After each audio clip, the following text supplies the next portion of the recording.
সাংবাদিক তুহিন হত্যাকাণ্ডকে কেন্দ্র করে বিএনপির বিরুদ্ধে পরিকল্পিতভাবে অপপ্রচারের অভিযোগ উঠেছে। এ বিষয়ে বাসন থানা বিএনপির সভাপতি তানভীর সিরাজ এনসিপির উত্তরাঞ্চলের মুখ্য সমন্বয়ক সার্জিস আলমের বিরুদ্ধে মানহানির একটি মামলা দায়ের করেছেন। মামলায় তিনি 10 কোটি টাকা ক্ষতিপূরণের দাবি তুলেছেন।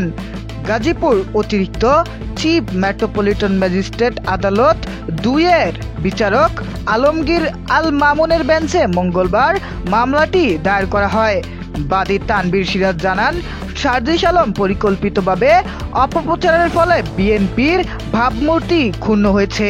তিনি আরো বলেন, সার্জিস আলম সাংবাদিক তুহিন হত্যাকাণ্ডের সঙ্গে বিএনপিকে জড়িয়ে ভুল ও বিভ্রান্তিকর তথ্য ছড়িয়েছেন, যা দলের সম্মানহানির কারণ হয়েছে। এদিকে গাজীপুর মেট্রোপলিটন পুলিশ কমিশনার এ হত্যাকাণ্ডের মূল রহস্য উদ্ঘাটন করেছেন এবং আনুষ্ঠানিকভাবে জানিয়েছেন তদন্তে রাজনৈতিক কোনো সংশ্লিষ্টতা পাওয়া যায়নি।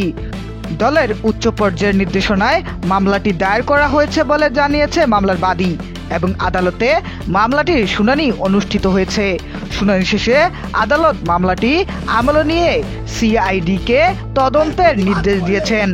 এদিকে এই ঘটনার পরিপ্রেক্ষিতে রাজনৈতিক উত্তেজনা বৃদ্ধি পাওয়ার আশঙ্কা করা হচ্ছে।